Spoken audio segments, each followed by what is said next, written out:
If you want to write a book and become a best-selling author, you're in the right place. At Elite Online Publishing, we can help you create, publish, and market your book so that it becomes a #1 bestseller.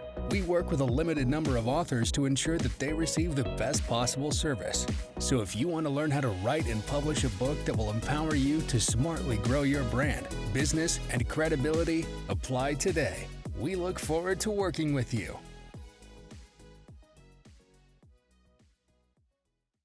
Hey everyone, it's Melanie Johnson at the Elite Publishing Podcast, here to bring you stories of authors, how they write, how they publish, how their book is working for them, the success that they're having with it, just so you can learn how to be an author as well and market your book. So I'm here with Jen Foster, my co-owner of Elite Online Publishing. Hey, Jen. Hey everyone, how's it going today? So we have our latest Wall Street Journal USA Today #1 international best-selling author with us, Dre Evans. Welcome, Dre. How are you? Thank you, ladies. How are you?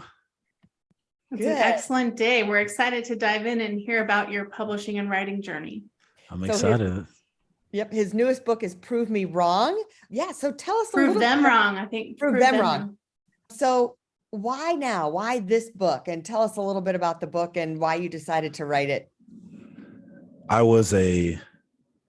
story always comes from the kid from Chicago. At 12 years old, I joined a street gang, and that was just for protection, to survive, and also just for lack of identity. Everyone has different ways that they cope with their environments, and coming from that background, we've all heard the news about shootings and violence in the South Side of Chicago, and that was my reality. And my brothers didn't participate in that. I used it to protect myself, protect them, and to fill that void of the upbringing of becoming a man, that journey of becoming a man. And I didn't have a father figure in my life, and that played a big role as well. And shortly after that, I had a person that I considered my enemy at the time who presented me my golden ticket, the opportunity of a lifetime. And he told me about a school called West Point. Now, I didn't go to West Point. I didn't go to the military academy, but I did go to the Naval Academy. So that him telling me about West Point opened that door to me learning about the other service academies. And me and my brothers were the first African-American triplets in history to ever be accepted into all 3 service academies. It was the Merchant Marine Academy, the Air Force Academy, and the Naval Academy. And West Point was trying to split us up in different admission timelines, but we all gained acceptance. And from there, we didn't all graduate together. That's in the memoir. That's a story for another day. But we all were admitted. And in that process, I went through a lot of struggles in Chicago, a lot of struggles of being in a military school, an elite college like that, Ivy League institution centered on military training and leadership. And the first year, I barely graduated. It was tough coming out of Chicago public schools. I was not the best student growing up. I was still in my gang ways, my Chicago mentality, my street mentality. And there is no hood naval officer. There is no street naval officer. And I had to learn, how do I take the good from that? But then how do I take the bad from that and flush it down the toilet? And I ended up majoring in one of the hardest majors at the Naval Academy, Naval Architecture and Marine Engineering. Graduated at the top of my class, had some of the highest military leadership billets where I was leading over 1,000 people, became an MIT fellow, became an Air Force Institute Technology fellow, did a lot of nuclear training, got a lot of awards on community outreach and community service. And during that time, I started doing motivational speaking. And I learned that I loved it. And from there, everyone was like, you should write a book. You should write a book. But the thing was, I had always been an author. My mom was an author. She wrote a marriage book, but she never promoted it. And so I got my gift to write from her. I tutored in the writing center. I was the only non-English major in the writing center. I was the only engineer, but everyone wanted to work with me. And I had that gift, and I realized that. And at some point, I kept delaying it. And then I came out to San Diego, and I got in an almost fatal car crash. Someone almost ran into me. I jerked the steering wheel, slammed into the railing. The banner comes through, cars smoking, about to start on fire, and I'm trying to get out. I remember I had been in many death situations and had many conversations with the Grim Reaper being in Chicago, but that one was different because it was the idea of, like, I remember thinking about my mom, and I remember thinking about my brother and my family, and I remember thinking about the city of Chicago because I was trying to get the door open. I couldn't get it open. And right when I was like banging, someone pulled me out. And I remember being in the back of the ambulance and they were like, I don't know how you survived. Because if I showed you photos, if you look in the center of the book, there's the photos of the car crash. And I mean, the car was crumbled and I had no scars. And everyone was like, that was a miracle. And the next day I started writing the book. And so every day I wrote. When I went on deployment, I wrote. On 2 hours of sleep, every day I wrote. And so I finished it in a year. And after I went through another year of just editing back and forth. You guys know how the process is, back and forth. The Adam Skolnick, who ghost wrote the book David Goggins did for Can't Hurt Me, he was working with me on my book, on the memoir. He was providing a lot of mentorship to me. I did a query letter to him because originally I wanted to see if he could help me get it to a major publisher, and he loved it. And so from there, he went through the first probably 5 or 6 drafts with me, telling me what direction I should take it, how I should improve. And from there, I finished it up. And then for a year, I stopped. I went off the gas. I started my real estate business. And then at some point, something in me was like, it's go time. It's time to release the book. It's been 5 years now working on that book. And here we are today, November 29th. I love that. And I think it's interesting that you said, now you are a writer, you are an author, you're really good at writing, but you still chose to have someone help you with the editing and the coaching and to revise and revision, which I think is key, because I think a lot of times people think they can write it once or write it and not really have a good editor or not really have a ghostwriter or someone that helps you to craft it and make it the best. Yeah, I think that's an important part of it. We offer that part of service of a coaching and for that sort of thing. So tell us, you ended up, tell us how you shopped for a publisher and what you were looking for. After several conversations with Adam, he portrayed to me the positives and negatives too of going with the traditional publisher. And I knew that David Goggins had went through Scribe. Honestly, that's why I went through Scribe. And that's why I stuck it through with them. And I looked at it as, this is going to be an insane amount of money, but it's worth it. I only have one shot to do this. And my childhood dream was to always be one of those best-selling authors, not the Amazon, but as you know, New York Times, Wall Street Journal, USA Today. That was always the goal. And I knew that if I could do that, my mom would be in tears, because that was also like a personal thing for us. And I knew that at the time, I never thought I would write another book. Like, I knew I was a writer, but I was like, before I started my business, I couldn't think of anything else I could write.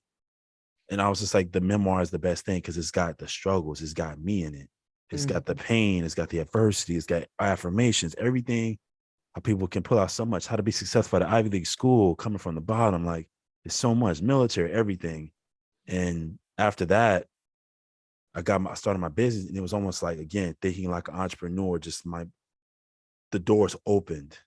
And from there, it was like a back shift. Prove Them Wrong was written first, but then that wasn't released first. I released That's My Property, which is the name of my business. And I wrote that book because I saw a need. There were so many people through my podcast, through my meetup, going to different real estate events around the city of San Diego. People had so much questions. And what I saw from my own reading of the multifamily books, a lot of them were explained in ways that were complicated for no reason. There are many people that want to get started in real estate, especially in multifamily, which is, more elite and more complicated because you have to know the terms. You have to know the numbers and how to analyze a property, and people struggle with that. And so I found myself, what if I write something that part one explains in the weeds, in the details of every single struggle I went through on my first deal, which that's another thing I don't really see. They'll educate you. It'll be superficial, but no one goes through the weeds of like, this is how I felt. This is exactly what I went to, hour by hour, page by page turner of what I went through and what I felt, even the bad, ups and downs. So that was part one of the book. And part two is everything people need to know about investing in multifamily in general. And then there's a key terms in the back that's from A to Z, all the key terminology people need to know about investing in multifamily, but in a simplified way. There's still equations in the book. There's still examples in the book, but again, they're dumbed down. There's infographics throughout the book, checklists, infographics or little pictures or diagrams that explain things dumbed down in a simplified way. Got so much feedback from it. It became an Amazon bestseller. And then same thing in that same process, I woke up one day and I feel like God put this on my spirit. He was like, comic book. We all love Marvel. We all love DC. I mean, look at how big it's grown nowadays. And you have the different spinoffs. You have Endgame with Avengers, Black Panther, all these different things. It's something to me was like, there's no real estate comic book. Everyone keeps talking about Rich Dad Poor Dad, Rich Dad Poor Dad. But I'm like, what if I can have the Rich Dad Poor Dad, but in Marvel DC comic book form of how to invest in real estate, specifically multifamily? So then that's where the process started. And it was a grueling process because it was different. I had to draft out my storyline first. I needed that to be engaging because I wanted to be engaging, because that was the trick. How do you craft something that's engaging for readers, but then is also teaching them at the same time? So then you engrave this story that they love. Then the second step was, okay, the characters, create the heroes, create the villains. And then the villains, they all represent the challenges that we will face acquiring a multifamily property. And then once you acquire it, the challenge you will face while managing it. And each time the hero and the gang of heroes defeats a villain, they earn a key. And when the key is revealed, there's always a storyteller in Marvel DC movies. And there's always like that sensei. Professor Brainwave is that, who's similar to Magneto and X-Men. He is an older guy who has all these psychic, powerful abilities. And he is that for the Upriser, which is the main superhero, who's also civilian name is Michael. And he is that. He explains all the keys and what they mean, in addition to people getting lessons. And there's subtle messages throughout, like flying through the city, there's a billboard, and the billboard might have a diagram. So instead of saying, here's income, here's expenses, I have a visual diagram that explains all the expenses and all the income that a property has, in addition to the stories of Professor Brainwave explaining the key lessons throughout the keys. So the objective is Michael goes through and he has to collect all these keys as he defeats all the villains, but he needs all the keys to face the final villain, which is Capital Skull.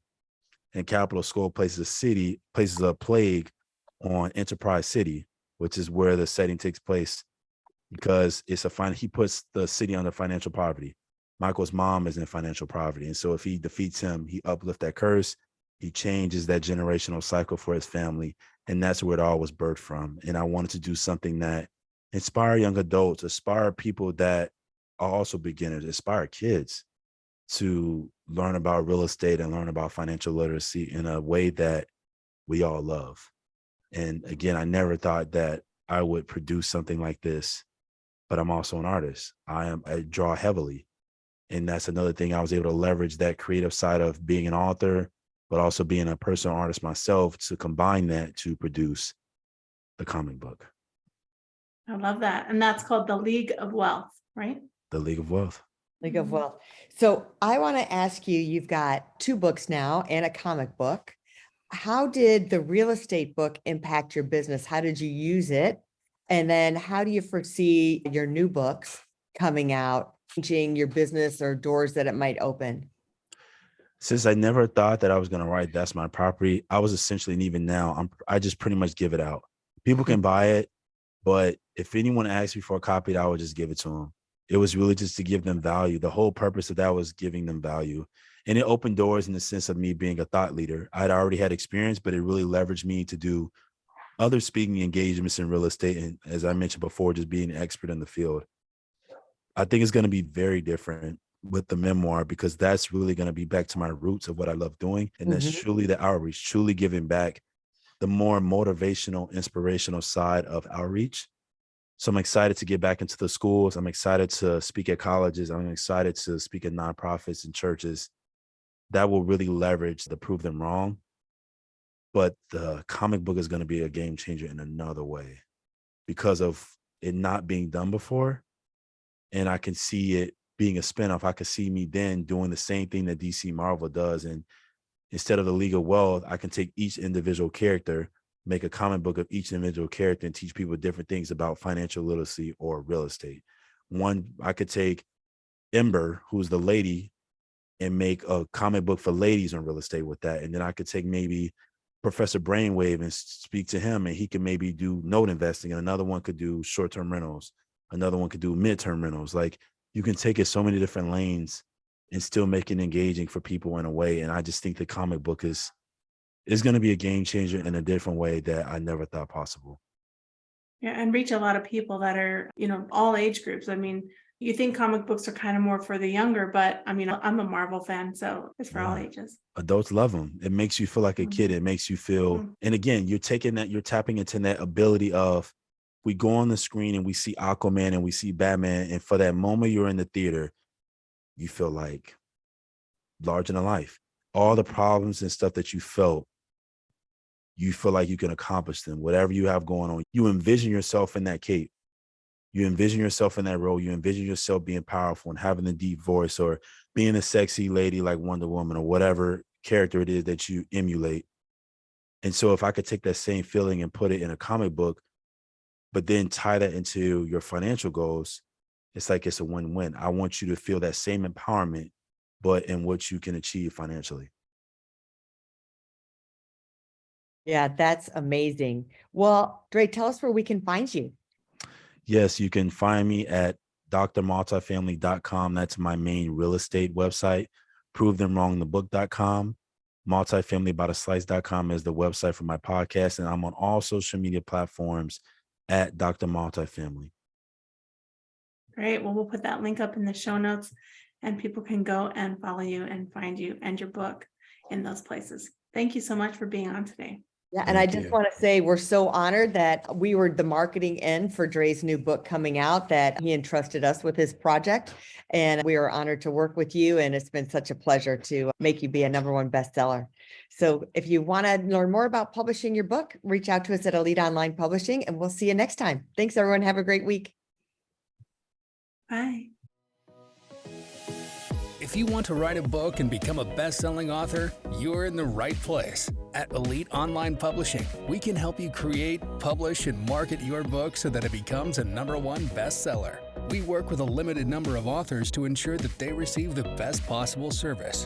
So if you want to learn how to write and publish a book that will empower you to smartly grow your brand, business, and credibility, apply today. We look forward to working with you.